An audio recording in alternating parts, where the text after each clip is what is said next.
This is the plaintiff, Taryn Wilcher. She says she dated the defendant, and the guy kicked her dog out of anger, and she slid into a cabinet and got severely injured.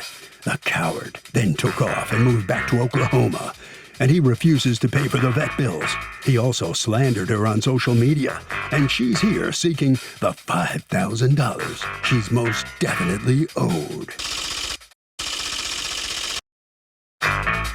This is the defendant, Charles Carter.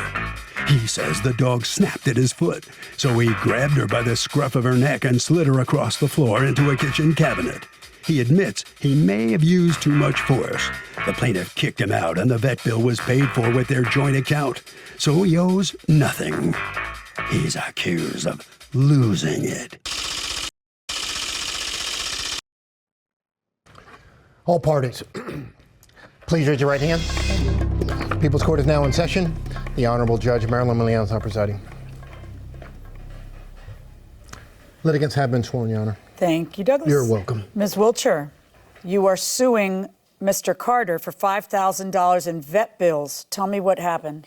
Yes, Your Honor, I was out of town for a business trip, and I got home on the 23rd. It was a Sunday. Were you living with him at the time?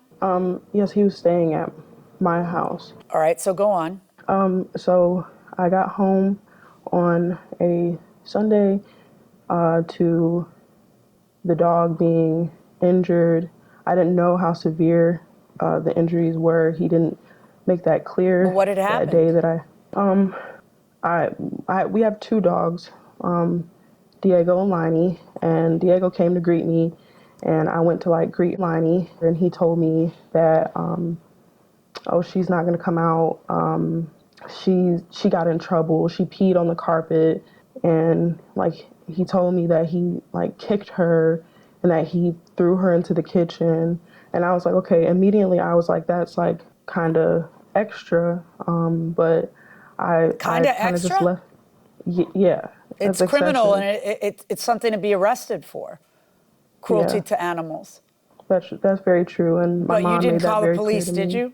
No, I did not. Right. What'd you do? I didn't know how severe her injuries were until the next day when he had left. Well, what for happened work. that? No, I want to know what you tell the man who tells you that I kicked her and then threw her into the kitchen. I want to know what you tell him. I did say that seems a bit, excessive. That seems extra. But I didn't know she was unable to walk. Well, what was she doing? What was Lainey doing? What's the name of your dog? Liney. What was Liney doing? She was in the cage, and she normally is in the cage because, well, she was in her carrier at the time. Now she's in a different cage, but she normally is in there because she's not house trained, and she's really kind of difficult to deal with as far as her potty training goes. So she's normally in there. So I kind of just all day long and all night long. She's normally in there. No, she gets let outside. They go outside. Sometimes I will let her out, and she'll. You take her to the vet when? That Monday following day on the 24th. Why didn't you take Liney to the vet, to an emergency vet? Yeah, I would have loved to do that, and I would have loved to have done that, and that was my mom's concern as well. I did not know how bad her injuries were. I didn't know she was injured. The way he had put it was kind of He told you that he threw her in a kitchen and kicked her. And your dog is how many pounds? 7.6 pounds. What did you do, Mr. Carter? Honestly, what happened was the dog peed on the rug. It was the morning that she was getting back from Florida, and what had happened was I just woke up. I was asleep on the couch, and the dogs were literally asleep right next to me on the couch, right on the floor. So when I woke up, I greeted them like, "Hey, you guys ready to go outside?" Both of the dogs, doing circles, and Liney, she was squatting. I thought she was sitting. And then when she moved, I realized that she had urinated. So when I got up, I was like, really? So then my foot, I scooted her like this off of the rug. I just did like this. And then she ran to by the front door. So then when I got up to get her, she kind of snapped a little bit because she was rolling over on her back, kind of like with her paws up, her limbs up. So I put my foot just to stop her from, because she was still urinating. So I kind of put my foot. I'm sorry, how is she urinating if she's lying on her back in the submissive position? Well, she was still urinating. She literally was still urinating. She's so afraid of you that she's on her back in the submissive position. Do you think she can control that she's still urinating? What did you do? No. What did you do? What did you do? So, what happened was she kind of like bit at my foot. So what I did was I reached down and grabbed her. Well, she bit at your foot because your foot was doing what? Well, I was stepping on her? No, I wasn't like putting pressure on her just to keep her from moving. It was some pressure, but it wasn't pressure to like kick her. I didn't like kick her. I was just kind of stopping her because she would run and she was, kind of run around the house sometimes. But what I did was to prevent that was to kind of like stop her with my foot. And so she bit you because you're stepping on her. No, it wasn't like, it was just to stop her, kind of like how. Yeah, and what did she do? She kind of, like I said, she kind of rolled over on her back, and then she was still urinating. So what I did was when I reached down to grab her, and I was just going to scoot her out the way, and I kind of did like a bowling ball kind of motion, and my finger, her hair, like she's pretty fluffy. So what I did, I just kind of was like scooting her out the way, and it was like a bowling ball kind of motion. And then when I swung, and at that time I realized that I had used too much force. What the hell is wrong with you? Are you listening to yourself? She's a 7-pound dog, and you're literally physically abusing her because she peed. Instead of lifting her and putting her outside and using treats and doing whatever and going through the hard work of potty training the dog, you literally first kick her, then you put your foot on her, then you whack her like a bowling ball, and you're telling me this story like it's nothing. Is this what you're used to? Is this how you treat animals? Do you have children, Mr. Carter? I have a son. Is this how you treat your son? No. How old's your son? He's 12. I'm in shock. So you don't go to a vet. He tells you this because he talks about it like it's nothing. He tells you this, and you feel sorry for Mr. Carter, don't you, Miss Wilcher? No, to be completely honest with you. Be completely honest, because when he tells you in your complaint, you say, he told me he was going to do better and he felt really bad when he did it and he was crying and he says he apologized to Liney. That's what you say. And then you don't take the dog to the emergency vet because that might cost too much, right? So you wait until Monday to take the dog. No, absolutely not. That's not the truth, because that Sunday I did not know that she was injured. You take the dog to the vet on Monday. At what time? I would say probably we left around 11 or 10. Between 10 and 11. Me and my mother and my little brother. Okay. And so when did you confess to your mother what had happened? When I found out the severity, because when he... So you didn't tell your mother what happened on Sunday night? No, because... So on Monday at 11 o'clock, you, your mother, and your brother take the dog to the vet. And why all of a sudden now are you concerned? I mean, the guy's told you that he kicked her and that he bowling balled her into the kitchen cabinets, right? You know that. I didn't get that same confession until Monday when I found out how severe her injuries were on Sunday. Well, what did he tell you on Sunday, Ms. Wilcher? I got like this, I kicked at her and I slid her into the kitchen and she hit the And then the dog is doing what? The dog isn't moving. And he told... And the dog isn't moving. The dog is in the cage and not moving. I did not if you hear the dog has been abused, one would think you would take the dog out to see what the injuries are, right? I definitely agree with you, and I definitely agree my decision-making could have been a lot better. Oh, you think? So yes, now it's Monday. You take the dog to the vet. What does the vet tell you? The vet tells me that... oh, by the way, wait, back it up. Before the vet tells you anything, what do you tell the vet? I told the vet that I had found her that way from a situation that the sitter said she had gotten out. I have lied for Mr. Carter. Why?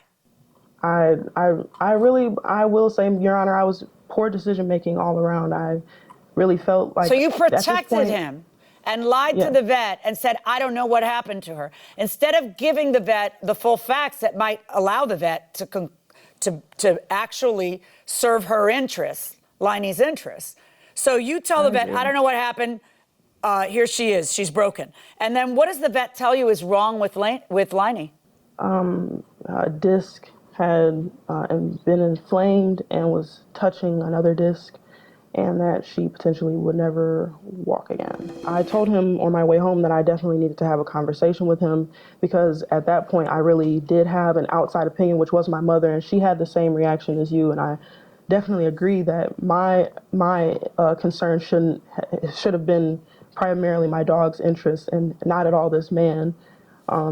And I still didn't go through with making the right choice until my mother did speak more sense into me, and I did follow up. And So tell me what happens that afternoon. He calls you and he tells you, by the way, is he at work with your truck? Yes. Okay. It's the day you come back from the doctor who says that there's a bulging and slip disc, and in fact, the doctor tells you that you should have an MRI done of the dog, a neurological exam and an MRI scan. But that's $2,500. So you tell the doctor, I can't afford it, and then you bring the dog home. And then you talk to him, and what does he tell you? I bring her home with her medications, and I tell him, that this was going to need to be like a serious change. And, he did tell me he was apologetic, which,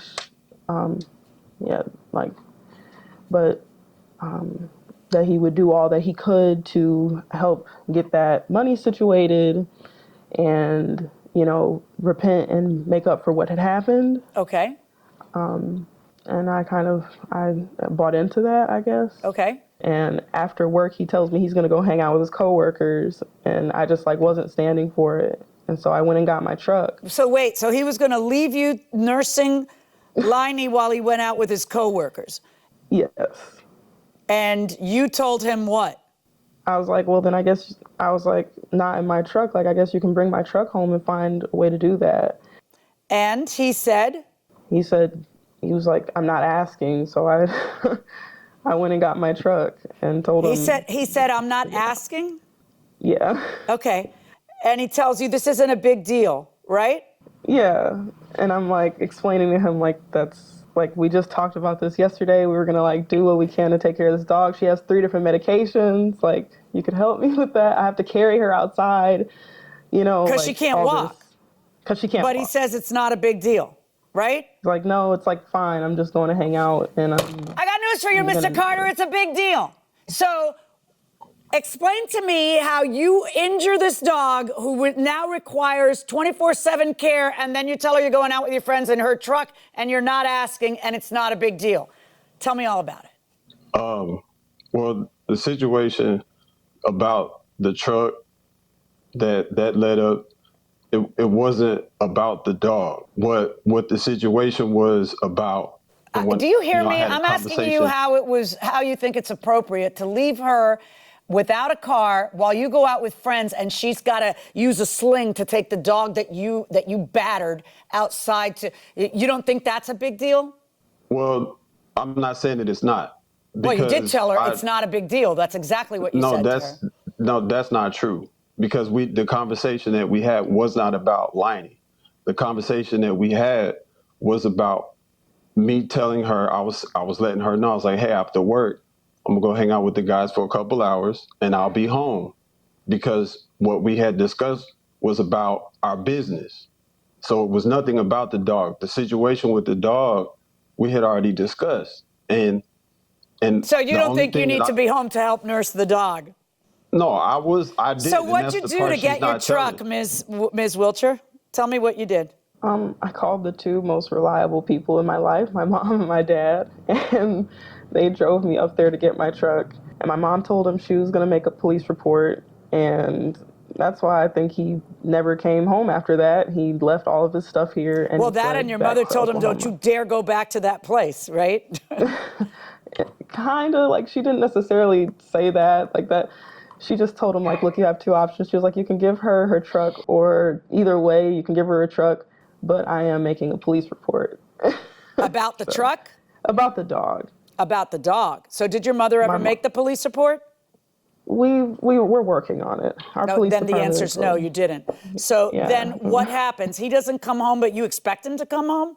in a way, part of me knew he might not. Part of me was like, if he didn't just come home and So what the did he things do? with the Leave dog in the everything first place, behind? He left everything. And then what did he do? Everything. He took off to Oklahoma? He bought a bus ticket to Tulsa, Oklahoma. How do you know? His account and everything is open on my computer downstairs. And so you look at it to see where he gets and what he does? I did check it out to see. Have you talked to him since all of this happened?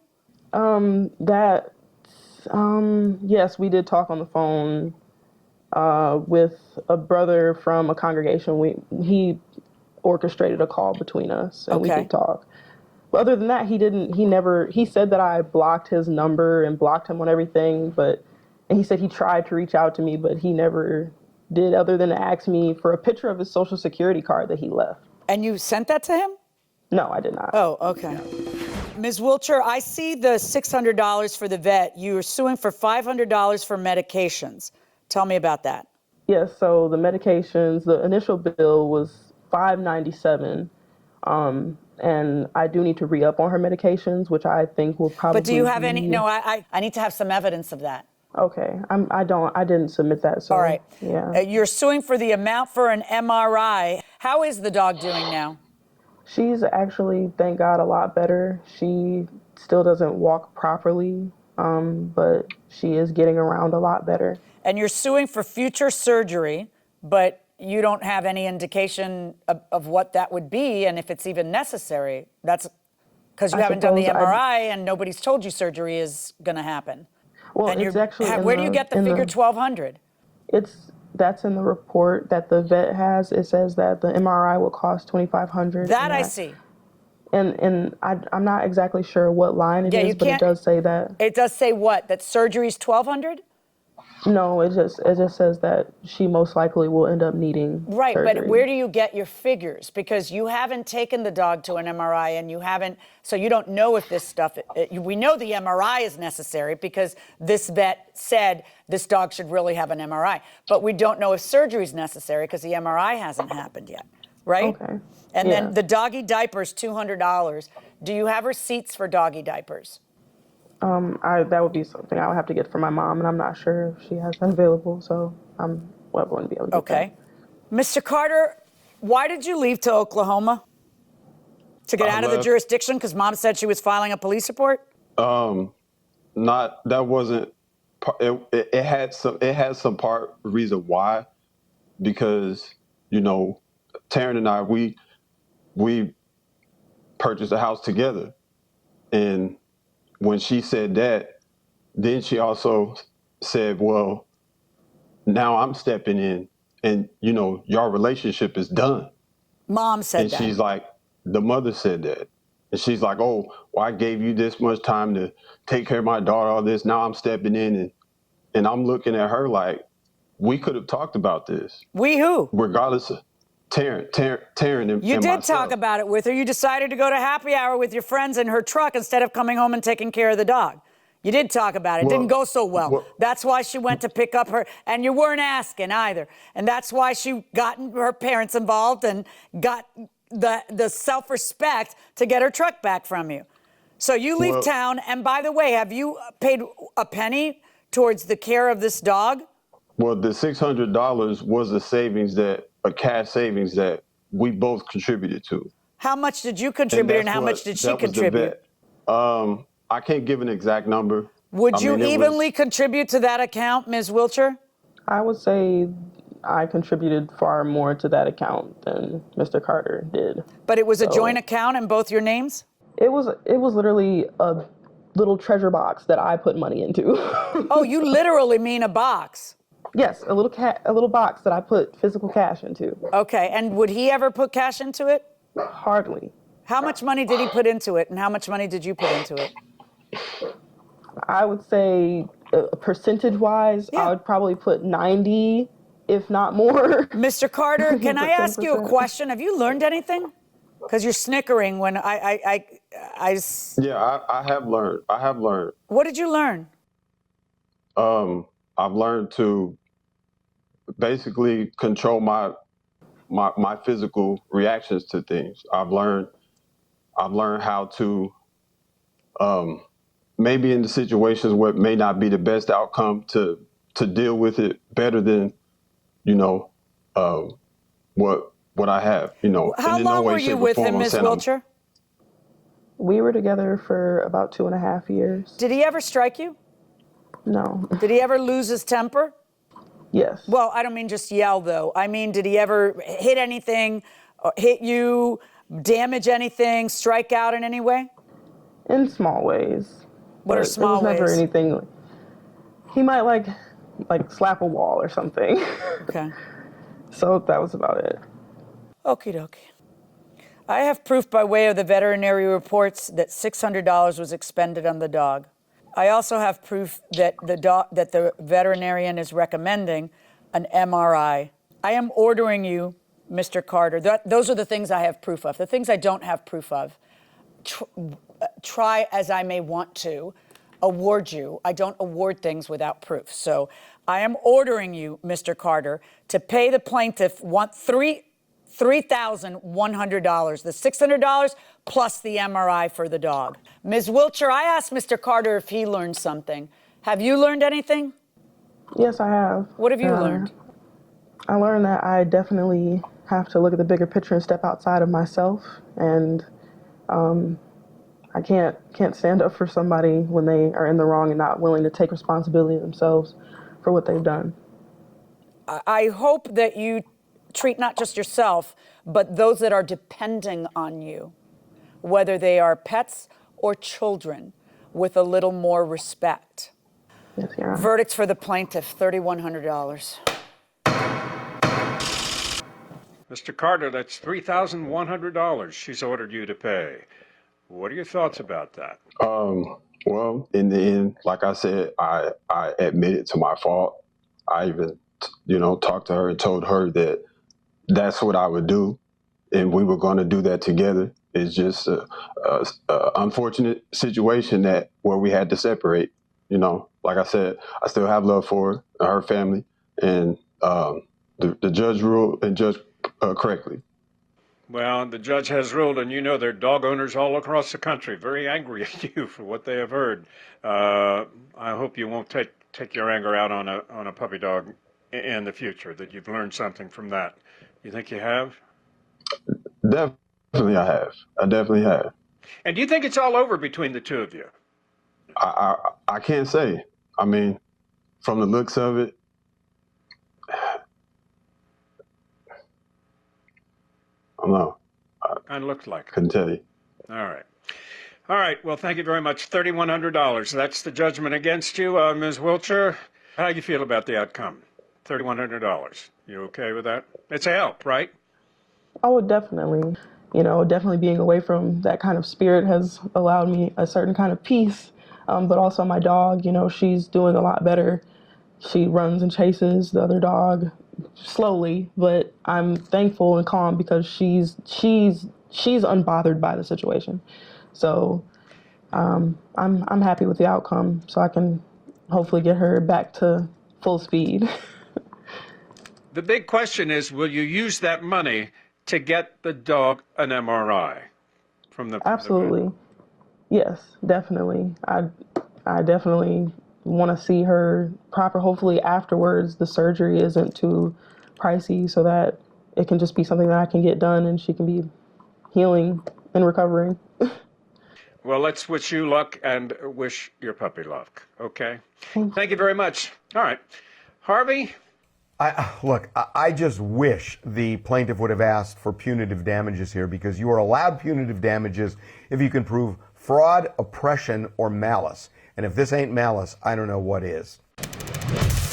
I have a dachshund and am always worried about taking her on walks.